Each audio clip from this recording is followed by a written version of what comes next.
Dipersembahkan oleh Assalamualaikum warahmatullahi wabarakatuh, pemirsa TVmu dimanapun Anda berada. Alhamdulillah senang sekali karena program podcast TV Show bersama dengan UMJ bisa kembali hadir menemani Anda semuanya bersama dengan saya Vini Auliani. Dan kali ini kita akan berbincang-bincang mengenai tema seputar ekonomi Islam, yaitu tepatnya mengenai menjadi profesional yang berintegritas dan juga falah bersama Prodi atau Program Studi Ekonomi Islam. Dan sudah ada narasumber kita kali ini yaitu Ketua Program Studi Ekonomi Islam, Ibu Dr. Hartutik SEMM. Nah, langsung saja nih kita sapa ya. Assalamualaikum Ibu Dr. Hartutik. Waalaikumsalam warahmatullahi wabarakatuh. Makasih Ya, Mbak Vini. apa kabar Bu? Alhamdulillah sehat. Alhamdulillah sehat ya Bu ya. Ya baik, Bu Hartutik ini biasanya disapa Bu Tutik ya Bu ya? Boleh, Bu Tutik Boleh aja. disapa Bu Tutik ya Bu ya? Ya, nah Bu Tutik ini kita akan membahas mengenai ekonomi Islam, juga kaitannya dengan program studi ekonomi Islam yang ada di UMJ ini. Nah, ini mungkin bisa dijelaskan juga ya Bu kepada masyarakat, khususnya kepada pemirsa TVmu, mengenai konsep ekonomi Islam itu seperti apa sih? Apa yang membedakan, mungkin selama ini kan sedang memang gaungkan ya mengenai ekonomi Islam ini, ayo terutama kita yang muslim harus beralih ke ekonomi Islam itu. Apa sebenarnya yang membedakan dengan ekonomi pada umumnya seperti itu? Bagaimana Ibu? Baik Mbak Vini, terima kasih.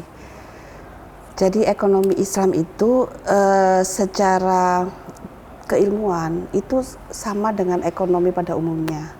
Mempelajari bagaimana memenuhi kebutuhan manusia secara dengan sumber daya yang terbatas. Cuman kalau konvensional itu lebih ke arah bagaimana memenuhi kebutuhan itu untuk mencapai kesejahteraan hanya duniawi saja. Tapi kalau di ekonomi Islam ini kita bagaimana memenuhi kebutuhan manusia itu dengan menggunakan acuan Quran dan hadis. Jadi ada ekonomi mikro juga dipelajari, ekonomi makro juga dipelajari, tapi bagaimana ekonomi memenuhi kebutuhan tersebut sesuai dengan Al-Quran dan hadis. Jadi begini Mbak Vini ya, mungkin saya mau membicarakan konsep sebetulnya ekonomi Islam itu seperti apa sih gitu ya. Jadi yang kami tanamkan di mahasiswa kami, ekonomi Islam itu adalah paradigmanya adalah falah. Artinya begini, kalau di ekonomi konvensional mungkin kita hanya bagaimana memenuhi kebutuhan manusia itu mencapai hanya sekitar duniawi saja. Tapi begitu kita ke ekonomi Islam ini, ketika kita mau menjadi dosen, misalkan dosen yang seperti apa sih? Kita mau menjadi banker seperti apa?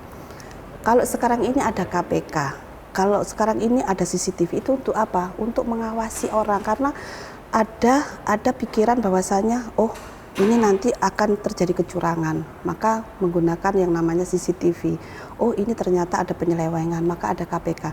Tapi kalau di ekonomi Islam itu bagaimana kita sebagai manusia itu merasa ada CCTV yang mengawasi kita, yaitu Allah Subhanahu wa Ta'ala. Oleh karena itu di dalam ekonomi Islam itu di mahasiswa kami itu kami istilahnya membrainwash, artinya di dasarnya Mbak Vini, bagaimana sih akidahnya, kuat di akidahnya. Karena ketika kita kuat di akidah, apa yang akan kita lakukan selalu acuannya adalah syariah, Al-Quran dan hadis. Semuanya, apakah itu termasuk jual beli, apakah itu pinjam meminjam, apakah itu konsumsi, semuanya ada aturannya. Karena pada dasarnya ilmu itu sumbernya adalah Al-Quran dan hadis. Kalau semuanya sudah sesuai dengan syariah Mbak Feni, pastilah akan muncul, akan terinternalisasi, akan nampak dalam akhlaknya. Bagaimana seperti mahasiswa ingin mencapai target kuliah misalkan 3,5 tahun ya, karena merasa bahwasannya itu adalah tanggung jawabnya, maka akan diselesaikan dengan baik, berperilaku baik. Kemudian misalkan kalau sebagai konsumen, misalkan konsumen bagaimana konsumen yang falah, tujuannya adalah mau membeli sesuatu, pasti dong yang dibeli adalah produk yang halal, gitu ya Mbak Vini ya. Iya betul. Oleh karena itu bagaimana ekonomi Islam mensikapinya itu adalah karena semuanya sesuai dengan syariah, otomatis semuanya akan pada jalur yang semestinya. Mbak Vini, kalau misalkan pergi ke seperti supermarket, yang dicari adalah produk halal. Produk halal itu kalau kita halal itu artinya apa sih? Baik dan bermanfaat. Baik dan ya. bermanfaat, Yang ya. namanya baik dan bermanfaat, misalkan kalau itu terkait make up, misalkan harus bebas dari merkuri. Kalau betul. itu makanan, misalkan harus bebas yang dari namanya borak dan sebagainya. Dan itu adalah produk halal, Mbak Vini. Rahmatan lil alamin artinya apa? Produk itu kalau misalkan kita orang muslim mengkonsumsi yang halal itu, bagaimana dengan untuk yang non muslim? Otomatis non muslim pun juga mau. Siapa yang nggak mau namanya make up yang tanpa merkuri sehat, makanan yang sehat tanpa borak, tanpa pengawet, siapa yang nggak suka? Semua suka. Artinya syariat Allah ini adalah rahmatan lil alamin, Mbak Vini. Jadi itu ya, semuanya sudah sesuai dengan syariat Allah, otomatis akhlak kita akan tercermin bagaimana kita berakhlak. Andaikan dia sebagai dosen, bagaimana menjadi dosen yang baik. Andaikan dia sebagai staf, bagaimana staf yang baik, ya Mbak Vini. Karena semuanya sesuai dengan syariat Allah. Bagaimana mewujudkannya, gitu ya? Bagaimana mewujudkannya? Harus adanya keseimbangan, harus adanya adil, harus adanya maslahat. Ya, karena di ekonomi Islam itu kita tidak ada, Mbak Vini, yang namanya kita itu harus sukses sendiri, nggak ada. Jadi kita itu adalah kemitraan, sistemnya kemitraan. Kalau Mbak Vini, kalau saya dengan Mbak Vini adalah mitra bisnis, kalau saya sukses, Mbak Vini juga sukses. Kalau misalkan saya sukses, Mbak Vini rugi, itu namanya nggak adil, gitu ya. Oleh karena itu di dalam ekonomi Islam bagaimana kita mensikapinya itu ya, harusnya seperti apa, pilarnya itu adalah kita keadilan. Kita menjauhi horor, kita menjauhi maisir, kita menjauhi zolim, kita menjauhi haram. Itu di ekonomi Islam. Kemudian kalau misalkan mau berbisnis, harus bisnis yang real. Ya, kalau misalkan kita bisnis, harus ada bisnis, tapi juga harus yang namanya Mbak ya, kalau ada bisnis ada sosialnya. Ada sosialnya. Makanya di perbankan syariah itu ada yang namanya orientasinya bisnis, ada yang namanya non profit oriented, Mbak Vini, yaitu ada pengelolaan zakat di situ. Ya. Kemudian lagi kalau misalkan itu kita harus memberikan ke ke masyarakat. Bukan. Jadi kalau misalkan kita mau menggunakan sesuatu, Mbak Vini, mengambil manfaatnya berarti harus lestari. Artinya begini, ketika kita memanfaatkan alam. Ketika kita memanfaatkan alam, jangan hanya diambil manfaatnya saja, tapi bagaimana melestarikannya, jangan sampai merusak dan sebagainya, keseimbangan. Apa tujuannya ini semuanya? Tujuan kesemuanya ini adalah kesejahteraan, kemaslahatan. Yang di dalam ekonomi Islam itu indikatornya ada 5 maqasid syariah itu, Mbak Vini.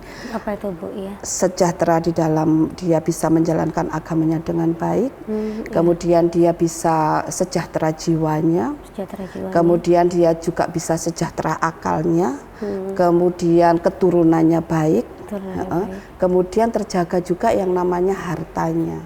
Dan itulah nanti yang namanya falah, Mbak. Jadi kesuksesan adalah dunia dan akhirat. Ya, makanya kenapa di ekonomi Islam mahasiswa kami nanti ketika lulus itu merasa dia sudah ada CCTV-nya. Jadi dia sudah mempunyai paradigma bahwasanya nanti menjadi apapun itu adalah tujuannya falah. Ya. Tujuannya adalah falah. Jadi kalau sudah tujuan falah itu mereka tidak akan main-main, Mbak Vini. Mungkin kalau semua umat Islam menerapkan apa yang namanya falah ini, nggak bakal ada KPK, Mbak Vini. Nggak bakal ada yang namanya CCTV mengontrol kita, takut ada kejahatan dan sebagainya. Karena merasa ketika kita akidah kita kuat, otomatis apa yang akan kita kerjakan itu terkontrol. Merasa Allah, terkontrol oleh Allah. Menjadi pejabat apapun. Nggak akan yang namanya menggunakan yang namanya pekerjaan kita memanfaatkan ya, Mbak Vini ya, apa jabatan kita, nggak akan seperti itu. Baik, jadi seperti itu tadi konsep ekonomi Islam, yang mana berarti konsep ekonomi Islam ini bisa berlaku untuk semuanya itu tadi rahmatan lil alamin, tidak hanya untuk umat muslim, tapi non muslim juga ya Bu ya. Ya, betapa tadi dengan mengusung konsep falah itu tadi, yaitu kesejahteraan tidak hanya di dunia tapi juga di akhirat. Dan yang memang melandasi ekonomi Islam ini adalah berdasarkan Al-Quran dan Al-Hadis itu tadi ya Bu ya. Nah ini nih yang harus juga mungkin digencarkan untuk literasinya ya, pengetahuannya ya, karena ternyata di ekonomi Islam itu juga tadi mengusung konsep falah, meraih kesejahteraan dunia dan akhirat, bahwa kita boleh hidup sejahtera dalam artian hidup kaya ya Bu ya, tapi juga jangan sampai lupakan akhirat, jangan sampai nanti miskin di akhirat, miskin amal dan lain sebagainya. Baik, kita akan lanjutkan kembali Ibu Tutik, namun kita jeda sejenak ya Bu ya, karena kita akan membahasnya usai yang berikut ini. Pemirsa, kembali lagi dalam podcast TV Show bersama dengan UMJ. Kali ini kita akan berbincang-bincang tema mengenai menjadi profesional yang berintegritas dan juga falah bersama dengan Prodi Ekonomi Islam ya. Kita lanjutkan kembali dengan Ibu Tutik ya Bu ya. Nah Ibu tadi sudah menjelaskan mengenai konsep ekonomi Islam yang di dalamnya juga mengusung konsep falah itu tadi ya, kesejahteraan di dunia dan akhirat, dan bahwa betapa ekonomi Islam ini nih juga menanamkan paradigma bahwa kalau kita nih dalam melakukan sesuatu selalu dipantau oleh Allah. Jadi insya Allah sebenarnya tidak perlu CCTV begitu ya, karena kita selalu diawasi oleh Allah. Insya Allah dalam melaksanakan ekonominya nih jujur ya Bu ya, tidak menzolimi orang, tidak merugikan orang lain begitu. Tapi biasanya itu kan memang yang idealnya ya Bu. Biasanya dalam prakteknya tetap ada saja nih penyelewengan ataupun juga ya kita sudah berusaha sedemikian rupa, ada saja permasalahannya begitu. Nah di ekonomi yang tidak konvensional, yang tidak menganut sistem Islam ini banyak sekali permasalahannya itu tadi. Nah bagaimana lalu dengan di ekonomi Islam, seperti apa permasalahannya yang muncul dan harus juga dihadapi dan ditangani Bu? Ya. Baik Mbak Vini, terima kasih. Jadi permasalahan ekonomi itu Mbak Vini kalau ditinjau dari ekonomi Islam itu ada tiga. Satu, konflik tujuan hidup. Yang kedua karena pengetahuan manusia yang terbatas. Yang ketiga karena distribusi yang tidak merata. Begini Mbak Vini, kalau misalkan konflik tujuan hidup, ketika kita bekerja Mbak Vini, kita ingin yang namanya ada kan Mbak Vini ya, ekonomi itu tidak seimbang karena terjadi monopoli. Ketika terjadi monopoli, bagaimana dengan harga? Karena terjadi monopoli, keseimbangan barang tidak terdistribusi dengan baik sehingga harga melonjak. Ya. Nah, kenapa terjadi monopoli? Kenapa orang itu pengen kaya sendiri gitu? Kalau kita bisnis tujuannya adalah falah tadi ya Mbak Vini yang saya sampaikan, bahwasanya konflik di dalam diri kita semuanya manusia itu ada. Apakah saya hanya pengen kaya sendiri? Tujuannya adalah saya ada sejahtera di dunia, atau saya pengen sejahteranya itu dunia akhirat. Ketika seseorang itu pilihannya adalah dunia akhirat, maka tidak ada yang namanya orang itu monopoli Mbak Vini. Tidak ada orang itu yang namanya korupsi Mbak Vini, karena di dalam dirinya terpantau. Karena saya kerja ini adalah ibadah dan tujuannya adalah sukses dunia akhirat, karena semuanya ini akan dipertanggungjawabkan. Itu Mbak Vini. Ya, jadi kalau misalkan itu diimplementasikan Mbak Vini, ya nggak ada yang namanya kita itu inflasi, nggak ada yang namanya orang-orang ini pada kesulitan di pasar, ibu-ibu pada bingung mencari bahan-bahan, kok semua pada naik dan sebagainya. Iya. Nah, yang kedua itu adalah karena distribusi yang tidak merata. Kenapa di Jakarta ini begitu teknologi itu begitu maju pesat ya Mbak Vini? Karena kalau kita lihat Mbak Vini, SDM semuanya itu ada di Jawa, ya kan Mbak Vini ya. Terus apa sih teknologi yang nggak ada di tempat kita, pembangunan apa sih yang nggak ada di tempat kita? Tapi bagaimana dengan yang di daerah-daerah tertinggal? Karena distribusinya belum merata Mbak Vini. Apapun itu. Kemudian yang satu adalah karena keterbatasan manusia. Ingat Mbak Vini, untuk yang keterbatasan manusia itu, makanya di dalam Al-Quran Al-Alaq gitu ya, ada yang namanya nama ayat yang punya adalah Iqra, membaca Mbak Vini ya. Jadi manusia dengan keterbatasan manusia itu diminta untuk selalu belajar dan belajar. Contoh Mbak Vini, ketika kemarin terjadi COVID Iya. Kondisi yang seperti itu, kondisi dengan keterbatasan manusia tidak boleh keluar, karena kalau keluar itu sangat riskan sekali Bahaya. dengan kesehatan. Kemudian bagaimana ya kita mau tetap di rumah tapi kita tetap bisa belanja. Hasilnya. Akhirnya pada saat COVID, bisnis online itu mulai melonjak berkembang. Gitu Mbak Vini. Dulu kalau ingat-ingat zaman orang tua dulu, kita mau ke Jakarta itu jauh banget Mbak Vini. Tapi betul. orang berpikir bagaimana ke Jakarta itu transportasi itu bisa lebih baik lagi, ditempuhnya dengan cepat, maka ada tol, ada pesawat terbang, ada yang namanya kereta cepat dan sebagainya. Seperti itu Mbak Vini. Baik, jadi itu jadi permasalahannya ada 3 itu tadi ya, termasuk dari keinginan manusia yang bermacam-macam, tujuan hidup manusia itu tadi, dan juga dari tidak meratanya distribusi. Salah satu lagi kemampuan manusia yang terbatas. Itu tadi kemampuan manusia terbatas. Makanya kan Allah menyuruh manusia untuk selalu belajar iqra, dalam suasana apapun. Ya. Baik. Nah, kemudian juga kalau tantangannya Ibu itu kan tadi permasalahannya ya, tantangan dan juga solusi yang ditawarkan dari ekonomi Islam ini seperti apa Bu? Terutama di era digital juga saat ini ya. Nah, kalau tantangan ini begini Mbak Vini, kenapa sih 87% loh ya penduduk Indonesia itu adalah umat Islam. Artinya Mbak Vini, peluang perkembangan ekonomi Islam itu harusnya pesat sudah. Kalau kita melihat industri ada yang sekarang halal lifestyle, dikit-dikit halal ya Mbak Vini ya, semuanya serba halal.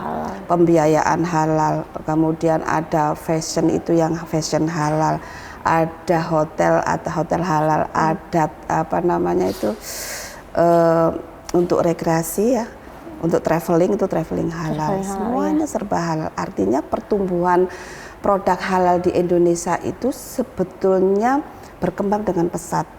Halal lifestyle-nya itu berkembang dengan pesat Mbak Vini. Bahkan 25% produk halal ini nanti akan mendukung, 25% mendukung perekonomian kita. Itu yang 25 karena pesatnya produk halal.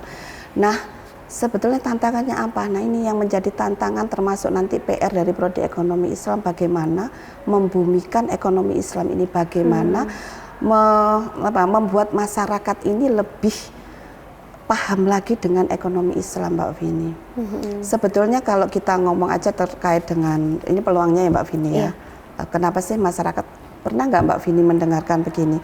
Allah bank konvensional dengan syariah itu nggak ada bedanya, sama sering, aja. Bu, ya begitu kan Mbak Vini ya. Sama aja, penamaannya aja. Kalau itu kita sangat berbeda Mbak Vini. Sangat berbeda. Sekarang sistem riba ya, kita ngomong dengan masalah sistem riba. Al-Baqarah 275 itu Allah sudah wanti-wanti kepada kita bahwasanya orang yang memakan riba itu seperti orang yang kemasukan setan. Orang kemasukan setan kan bisa dilihat ya, orang yang seperti apa gitu ya Mbak Vini. Itu kalau kita lihat sekarang ini Mbak Vini, berita-berita yang sedang marak sekarang ini terkait pinjol online ya Mbak Vini ya. Ada yang bunuh diri, ada yang sampai suami istri saling membunuh, dengan anak saling membunuh, dengan tetangga saling membunuh, hanya karena apa? Karena pinjol. Karena pinjol. Kalau dulu kita ngomong rentenir Mbak Vini, zaman saya dulu itu paling lingkungannya hanya sekitar pasar saja. Sekarang dengan teknologi rentenir itu bisa menjangkau yang tidak terbatas oleh ruang dan waktu Mbak Vini. Nah, saya ingin menjelaskan di mana sih bahayanya riba itu Mbak Vini ya. Jadi bahayanya riba itu begini. Kalau tadi jelas ya Mbak Vini, akan terjadi orang yang tidak masuk akal pikirannya, membunuh dan sebagainya. Kalau sekarang kita ke bank Mbak Vini. Mbak Vini pinjam pembiayaan ke bank. Jika dengan sistem bunga ya Mbak Vini pinjam uang untuk bisnis. Uang itu belum dibisniskan, belum diproduktifkan, tapi di depan sudah dikenakan bunga 10% misalkan. Betul. Padahal kita nggak tahu nanti ke depannya akan untung atau rugi ya Bu ya. Baik-baik, ini penting sekali nih untuk masyarakat semuanya tahu, terutama khususnya juga penonton TV-mu ya Bu ya, untuk tahu ini betapa bahayanya riba tadi dan betapa pentingnya kita untuk paham ekonomi Islam. Tapi boleh kita simpan dulu ya Bu ya Baik, penjelasannya, baik. karena kita akan lihat dulu yang berikut ini. Pemirsa jangan kemana-mana, kita akan kembali sesaat lagi. Pemirsa, terima kasih masih bersama kami dalam podcast TV Show bersama dengan UMJ. Kita lanjutkan kembali perbincangan kita bersama dengan Kaprodi dari Ekonomi Islam UMJ, yaitu Ibu Hartutik ya. Bu Tutik, silakan kita lanjutkan lagi nih Bu. Tadi sempat terputus, ini penting sekali nih mengenai riba ya, bahaya riba. Seperti tadi analoginya kalau kita meminjam uang ke bank nih ya kan, untuk usaha misalnya belum apa-apa kita sudah diberikan informasi bahwa nanti ada biaya tambahan 10% ataupun bunga ya Bu ya. Padahal kita belum tahu nih kita kedepannya akan untung besar atau malah merugi gitu. Nah ini bagaimana Bu, dan di ekonomi Islam seperti apa yang boleh gitu yang membedakan? Ya, tadi sudah itu ya kita bahas masalah bagaimana bahayanya pinjol, bagaimana bagaimana bunga, sistem bunga itu tidak adil gitu ya Mbak ya, karena belum diproduktifkan uangnya tapi sudah kena persentase tertentu. Nah sebetulnya di dalam Islam itu seperti apa? Di dalam Islam itu untuk beberapa pembiayaan itu ada Mbak yang namanya akad kerjasama, mudharabah, musyarakah, ada Mbak itu.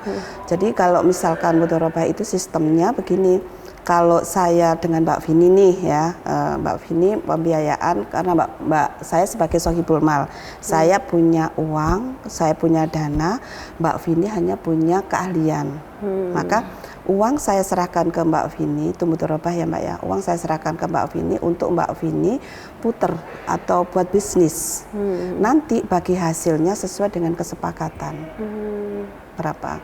Nanti kalau terjadi kerugian itu adalah sohibul mal yang menanggung. Ada juga sistem pembiayaan dengan skema misalkan kerjasama musyarakah.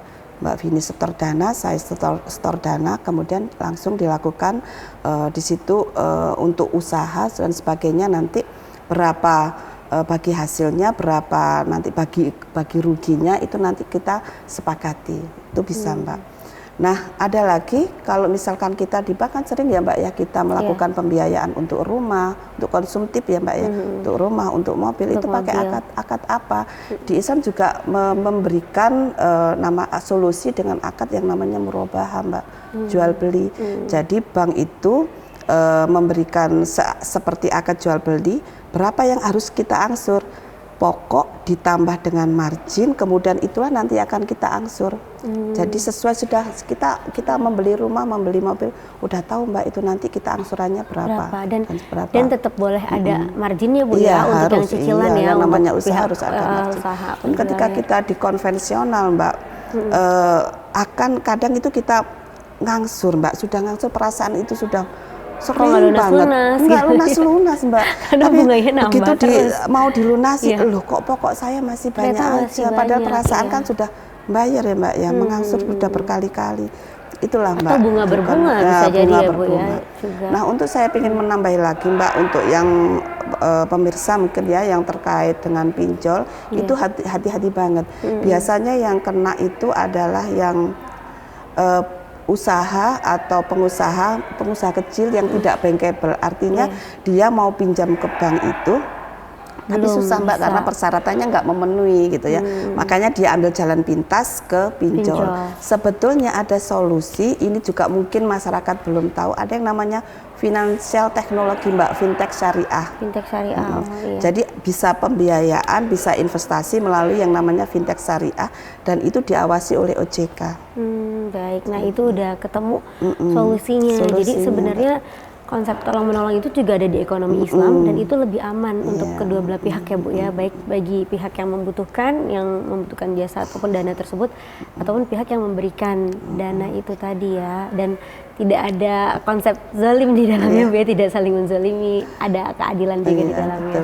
Baik, nah ini pentingnya sekali ekonomi Islam, yang mana ternyata harusnya ini umat Islam benar-benar paham ya Bu ya, dan juga beralih pelan-pelan ke ekonomi Islam dalam setiap aktivitas kehidupannya gitu. Nah, yang menjadi pertanyaan juga adalah sekarang ini kan Ibu juga sebagai Kaprodi jurusan ekonomi Islam Ibu ya. Kenapa nih untuk misalnya nanti calon-calon mahasiswa, calon mahasiswi ini lebih baik jika ingin melanjutkan ke perguruan tinggi, lebih baik pilih ekonomi Islam gitu. Kenapa Bu? Terima kasih, pertanyaannya bagus sekali ini Mbak Vini ya. Kenapa harus milih ekonomi Islam gitu ya? Tadi sudah saya sampaikan betapa ekonomi Islam ini, kalau kita ngomong ekonomi, mulai dari kita bangun sampai kita tidur lagi itu kita selalu berhubungan dengan ekonomi Mbak Vini. Artinya lulusan kita nanti ini mempunyai peran yang besar jika memang concern di dalam perkuliahan di istilahnya lulusan dari ekonomi Islam ini. Gini Mbak Vini.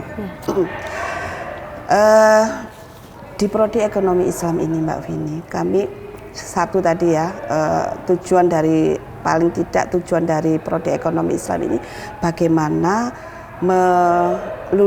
lulusannya nanti itu adalah siap profesional di bidang kerja, kemudian dia juga memiliki integritas ya Mbak Vini ya, kemudian dia pasti memiliki yang namanya prinsip hidup falah. Falah itu tadi ya.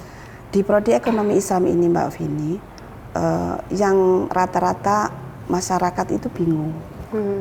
Kalau kuliah di ekonomi Islam itu mau jadi apa? Iya, nanti kerjanya jadi apa kalau udah lulus gitu ya. Dan itu memang kebanyakan mahasiswa yang baru-baru itu, Bu, ekonomi Islam itu nanti itu kita jadi apa? Takutnya kerjanya di mana? Iya, takutnya nanti memudahkan atau justru malah menyulitkan gitu. Kalau Ada manajemen kan, jelas ya Mbak Vini nanti ya. jadi manajer. Kalau akuntansi jadi akuntan, dia jadi akuntan. Nah, kalau di ekonomi Islam itu apa? Sebetulnya di ekonomi Islam itu semakin luas Mbak Vini, lapangan pekerjaannya. Karena di dalam ekonomi Islam itu nanti masalah manajemen belajar, masalah finance belajar, masalah accounting belajar, masalah ekonomi seperti apa seharusnya ekonomi Islam itu belajar. Dan mahasiswa akan mendapatkan pengetahuan itu lebih luas lagi, konvensional dapat, yang syariahnya juga dapat. Jadi mereka nanti akan lebih luas, andaikan keterima di perusahaan yang tidak ada embel-embel atau label syariahnya, mereka juga bisa. Di perusahaan misalkan bisa Mbak Vini. Kemudian di entitas syariah, di perbankan bisa. Lembaga keuangan, non keuangan bisa. Jadi dosen silahkan, pendidik silahkan gitu ya, peneliti silahkan. Karena di dalam prodi ekonomi Islam itu ada 3 peminatan Mbak Vini. Ada keuangan dan perbankan syariah, ada bisnis syariah, ada ekonomi syariah. Jadi komplit. Ada perbankan syariah, ada perbankan syariah, bisnis syariah, dan ekonomi syariah ya. Kalau perbankan syariah ini kan tentunya membedakan tadi sistem-sistemnya ya, dari akadnya ya, Bu ya. Nah, boleh dijelaskan juga Bu yang membedakan ini dari bisnis syariah ini biasanya mempelajari tentang apa saja, dan ekonomi syariah atau ekonomi Islam itu juga lebih concernnya lagi tentang apa saja gitu Bu. Jadi mulai semester 1 sampai dengan semester 5 Mbak Vini itu masih umum, semuanya sama dapat ya. Jadi mahasiswa dapat yang namanya manajemen keuangan, dapat manajemen keuangan syariah. Jadi yang manajemen keuangan yang biasa umum, Mbak Vini ada umum, kemudian yang manajemen keuangan syariah ada. Akuntansi yang umum ada dapat, kemudian akuntansi syariah dapat, analisis laporan keuangan yang syariah juga dapat. Tapi begitu nanti semester 6 mereka difokuskan. Yang seneng di bidang keuangan atau finance, dia milihnya adalah di perbankan keuangan dan perbankan syariah. Mereka-mereka yang ingin menekuni nanti dunia kerjanya adalah di perbankan syariah, di pasar modal, di pasar uang, itu Mbak Vini. Kemudian yang berikutnya di penjurusan atau peminatan bisnis syariah, mereka akan lebih difokuskan bisnis digital, bisnis internasional, jadi lebih difokuskan Mbak Vini. Kemudian yang di ekonomi syariah ini nanti akan lebih kuat lagi ke ekonomi internasional, di kemudian ekonomi pembangunan, ekonomi politik seperti itu. Jadi akan lebih difokuskan sesuai dengan peminatan masing-masing. Ya, macam-macam. Jadi justru akan lebih kaya lagi ya, literasi ataupun juga keilmuan di bidang ekonomi yang mereka dapatkan, karena tidak hanya dari paradigma umum saja, tapi juga dari paradigma Islamnya nih, sehingga tahu oh begini bedanya ya, di sini kelebihannya ya ekonomi Islam, oh di sini kekurangannya yang konvensional yang umum begitu ya Bu ya.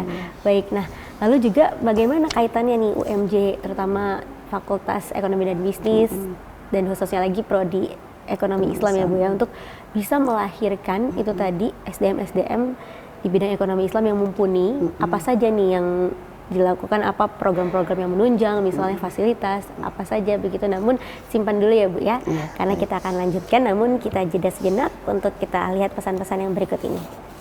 Pemirsa, terima kasih masih bersama kami dalam podcast TV Show bersama dengan UMJ.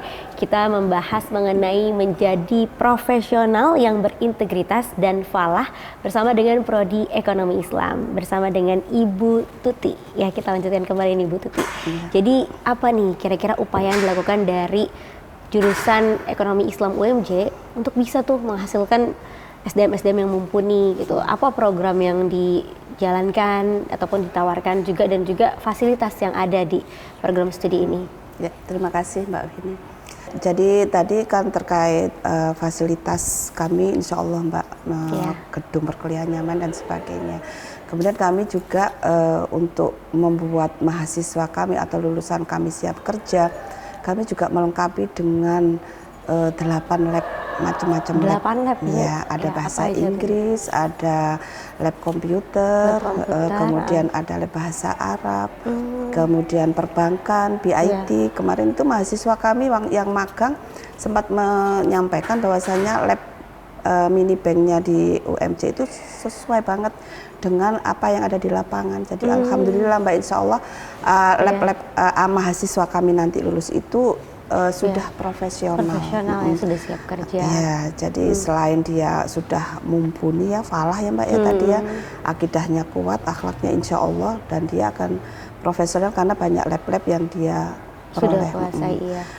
Kemudian juga terkait dengan untuk menambah apa Mbak pengalaman ya, biasanya kalau fresh graduate di tempat kami bukan hanya fresh graduate Mbak Vini, karena mahasiswa kami ada magang Mbak.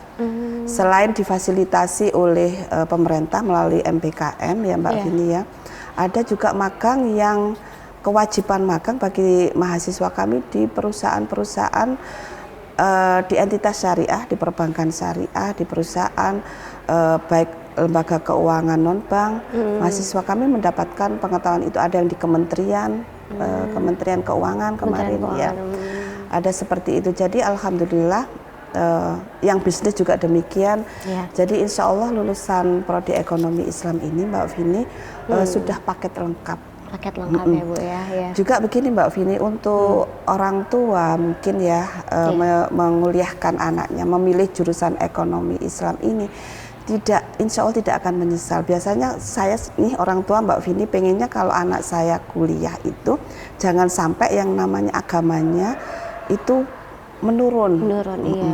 Jadi di ekonomi Islam ini salah satu kelebihannya Mbak Vini, mahasiswa itu akan terjaga bacaan Al-Qur'annya karena ada yang namanya Bina Baca Al-Qur'an. Di sini juga ada program itu ya Bu ya? Ada mentoringnya Mbak Vini. Ya.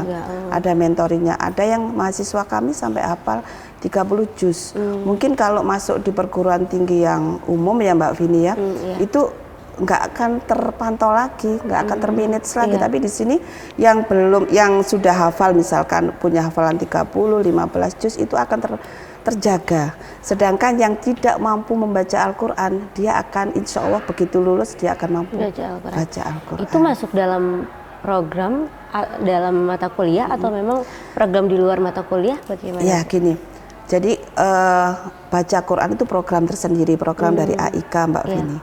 Kemudian untuk yang khusus Prodi Ekonomi Islam ini, setiap yang namanya perkuliahan itu ya dosen wajib untuk memberikan pengantar. Itu misalkan kalau ekonomi Islam itu Mbak Vini, bagaimana misalkan kita membahas satu ayat gitu ya Mbak Vini. Misalkan bagaimana tentang riba Al-Baqarah 275 itu dibahas, diungkap tuntas, bagaimana bagaimana Al-Quran melarang, bagaimana di dunia nyata, dan bagaimana kira-kira, jadi mahasiswa ini diajak berpikir bagaimana, jadi interaksi mengkaji antara Al-Quran dengan realitas itu seperti apa. Jadi dari hal-hal seperti itu menjadi kebiasaan bagi kami Mbak Vini di Prodi Ekonomi Islam, dan insya Allah semua dosen melaksanakan itu. Jadi suasananya pun juga berbeda karena di awal selalu diawali dengan kajian itu tadi Mbak Vini. Baik, jadi itu sudah satu paket lengkap ya. Iya. Jadi tidak hanya profesional aja, tapi juga keislamannya juga dibentuk dan terjaga. diarahkan ya, terjaga Betul, di Mbak sini. Vini. Baik, nah Ibu kira-kira di sini untuk prestasinya, prestasi yang pernah diraih, ditorehkan oleh mahasiswanya, baik pun mungkin juga melalui program-program dari fakultas sendiri ataupun program prodi, ini apa Bu? Ya. Ya. Untuk prestasi mahasiswa kami tidak, justru kami itu pengen mengeksplor ya Mbak Vini kemampuan mahasiswa kami dalam bidang apapun itu. Terkait kapan itu kan ada mahasiswa kami juga lomba bahasa asing Mbak Vini. Kemudian ada yang di bidang tari Mbak Vini. Kemudian ada yang akademis kemarin terkait menang di lomba ilmiah, karya ilmiah, best paper gitu ya Mbak Vini ya, di beberapa event nasional di APSEI itu. Jadi seperti itu. Jadi kami memang pengen mengeksplor mahasiswa kami itu tidak hanya di bidang akademik saja Mbak Vini, tapi ada yang silakan mereka yang mampu untuk seni, olahraga dan sebagainya. Baik, jadi banyak ya bisa dibebaskan juga ya Bu ya, tidak hanya untuk prestasi akademik tapi non akademiknya juga. Akademiknya juga. Ya, baik. Ya, Ada yang sampai di Malaysia lomba sepak bola Mbak Vini. di Malaysia lomba sepak bola juga ya, lomba, menang. Ya, Perwakilan dari ekonomi Islam ya, jurusan Islam. ekonomi Islam ya. Baik, ya Bu Tuti, kira-kira harapannya juga ini Ibu, harapan untuk program studi ekonomi Islam ke depannya seperti apa, dan juga closing statement Ibu boleh untuk ajakan juga bagi pemirsa, anak-anaknya, teman-temannya ini yang mau bergabung menjadi bagian dari program studi ekonomi Islam ini. Baik. Silahkan. Mbak Vindi dan para pemirsa, untuk prodi ekonomi Islam ini berharap kami bisa membumikan ekonomi Islam. Kami pengen ekonomi Islam ini menjadi solusi gitu ya. Jadi silahkan pilih prodi ekonomi Islam, karena prodi ekonomi Islam ini tidak hanya melahirkan profesional yang orientasinya dunia, tapi melahirkan profesional yang insya Allah berintegritas, karena paradigmanya adalah falah, sukses dunia dan akhirat. Terima kasih. Baik, ya terima kasih. Jadi jangan ragu lagi ya Bu Jangan ya, ragu jika ingin lagi. bergabung dengan prodi ekonomi Islam, Islam. Fakultas Ekonomi dan Bisnis Universitas Muhammadiyah Jakarta. Baik, amin ya rabbil alamin. Mudah-mudahan semakin maju dan sukses terus ya Bu ya. Terima kasih Mbak untuk Ibu dan juga untuk prodi ekonomi Islam Amin, ke ya depannya. Rabbal Alamin. Amin. Baik, Ya. sekali lagi terima kasih Ibu. Terima kasih Mbak Vini. Ya. Baik, dan pemirsa TV Mu juga terima kasih telah menyaksikan acara ini dari awal hingga akhir. Alhamdulillah kita sudah mendapatkan materi penjelasan mengenai pentingnya ekonomi Islam dan juga kaitannya dengan prodi ekonomi Islam yang ada di FEB UMJ ini. Mudah-mudahan bisa bermanfaat untuk kita semua dan juga menjadi pencerahan untuk kita dalam menjalankan kehidupan sehari-hari nantinya.